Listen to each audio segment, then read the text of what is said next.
আজকের প্রথম প্রশ্ন, বলুন তো হিন্দুদের মতে হিজড়েদের সৃষ্টি কে করেছেন?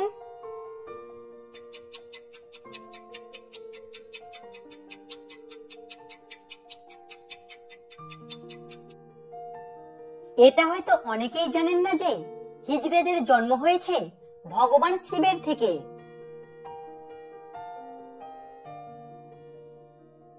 আচ্ছা বলুন তো পৃথিবীতে মোট কত রকমের হিজড়ে আছে?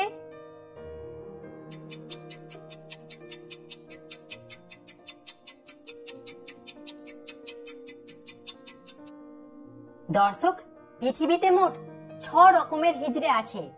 শারীরিক ও মানসিক গঠনের উপর ভিত্তি করে হিজড়েদেরকে 6টি ভাগে ভাগ করা হয়।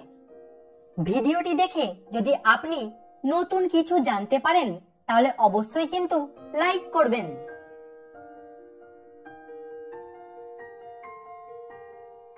পৃথিবীর সবথেকে বড় হিন্দু মন্দির কোন দেশে আছে?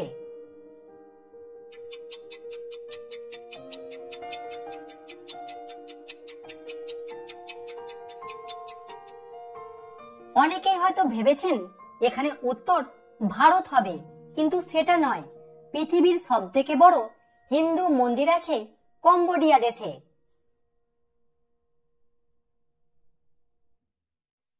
মানুষ বা ডাক্তার দ্বারা কৃত্রিম ভাবে তৈরি হিজড়েদের কি বলে?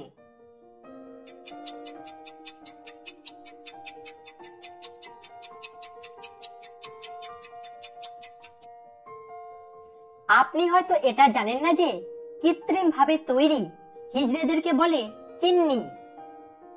দর্শক, যদি আপনি অজানাকে জানতে চান এবং নতুন কিছু শিখতে চান তাহলে এখনই আমাদের চ্যানেলটিকে সাবস্ক্রাইব করে দিন। আপনি আমাকে এমন একটা দেশের নাম বলুন তো যে দেশে কোনো স্বাধীনতা দিবস পালন করা হয় না।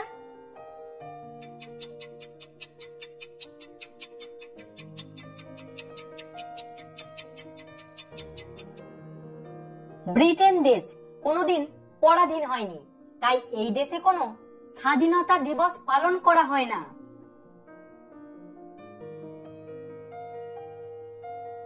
মহাভারতে একজন হিজড়ের কথা বলা হয়েছে। আপনি বলুন তো সেই হিজড়েটির নাম কি ছিল?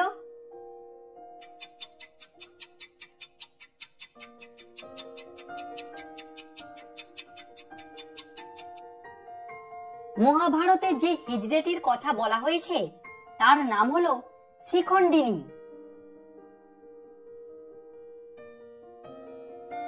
আচ্ছা, আপনি আমাকে বলুন তো ভারতের 1 টাকার নোটে কার সিগনেচার বা হস্তাক্ষর থাকে?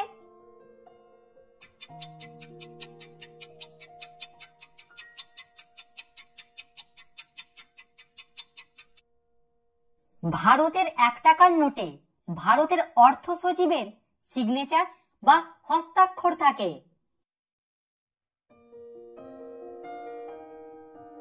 হিজড়েরা কোন দেবতার পুজো করে?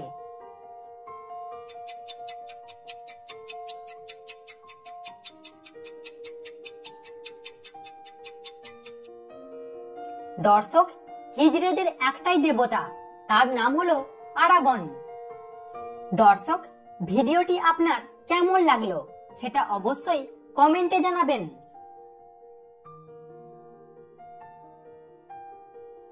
দর্শক, আপনি কি জানেন একটা কুকুরের শরীরে মোট কত রকমের রক্ত পাওয়া যায়?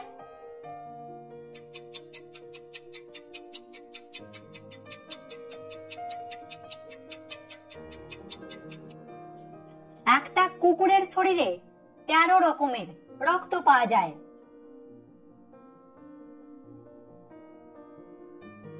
আচ্ছা, হিজড়েদের কি চিকিৎসা করে সারিয়ে তোলা যায়?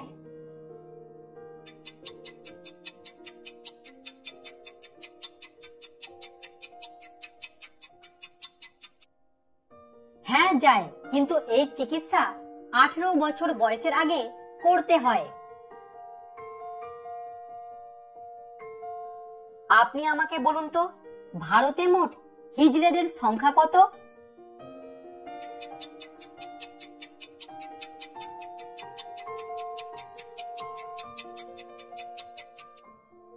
এটা আমরা অনেকেই জানি না যে ভারতে মোট 4,87,803টি হিজড়ে আছে।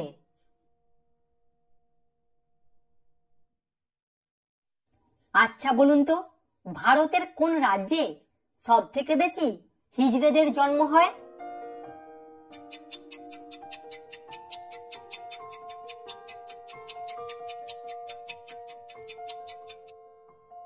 ভারতের আর বাকি রাজ্যের তুলনায় উত্তরপ্রদেশ রাজ্যে সব থেকে বেশি হিজড়েদের জন্ম হয়।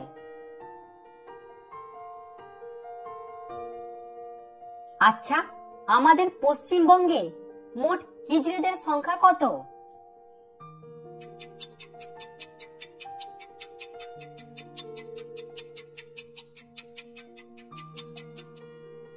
দর্শক, আপনি হয়তো এটাও জানেন না যে পশ্চিমবঙ্গে মোট হিজড়েদের সংখ্যা হলো 30,349 জন।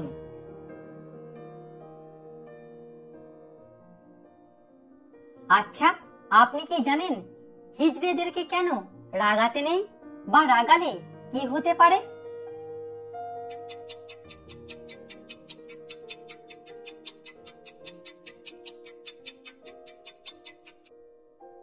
ভগবান শ্রীরামের আশীর্বাদ আছে হিজড়েদের ওপর। তারা যে অভিশাপ দেবে সেটা অবশ্যই ফলবে, তাই আপনি কোনোদিন হিজড়েদেরকে রাগাবেন না।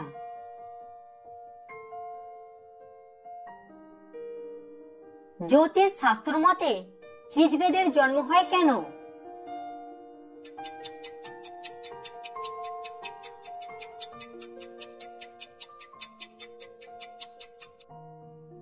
জ্যোতিষ শাস্ত্র অনুসারে যখন কোনো পুরুষের মিলনকালে বীর্য ও রক্ত সমান পরিমাণে বের হয় তখনই হিজড়েদের জন্ম হয়।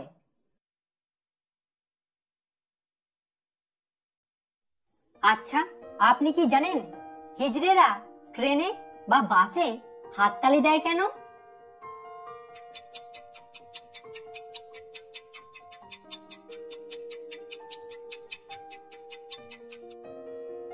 এর পিছনে কোনো কারণ নেই, তারা হাততালি দিয়ে তাদের উপস্থিতি জানান দেয়।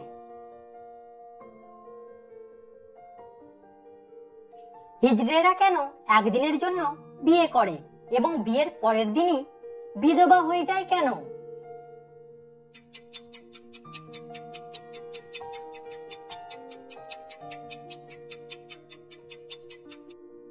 দর্শক, হিজড়েরা যে দেবতার পুজো করে তার নাম হলো আরাবণ। এই আরাবণ বিয়ের পরের দিনই মারা গিয়েছিলেন, তাই হিজড়েরা একদিনের জন্য তাদের দেবতা আরাবণকে বিয়ে করে এবং বিয়ের পরের দিনই বিধবা হয়ে যায়।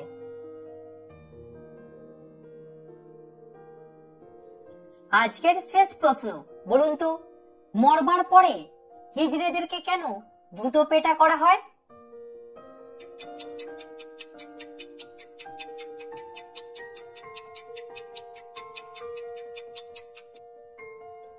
আমরা বেশিরভাগ মানুষ এটা জানি না যে মরবার পরে হিজড়েদের জুতো পেটা করা হয় দুটি কারণে। এক, যাতে সে আর পৃথিবীতে হিজড়ে হয়ে জন্ম না নেয়, এবং দুই, এতে মৃত হিজড়ের সব পাপ ক্ষয় হয়ে যায়। তো ফ্রেন্ডস, আশা করছি আপনি এই ভিডিও দেখে নতুন নতুন বিষয় কিছু জানতে পেরেছেন। অ্যামেজিং তো চ্যানেলটিকে একটু লাইক করে দেবেন এবং সাবস্ক্রাইব করে দেবেন, বন্ধুদের সঙ্গে শেয়ার করে দেবেন, তারা জানতে পারবে আপনি জিকে সম্বন্ধে কত কিছু জানতে পারছেন।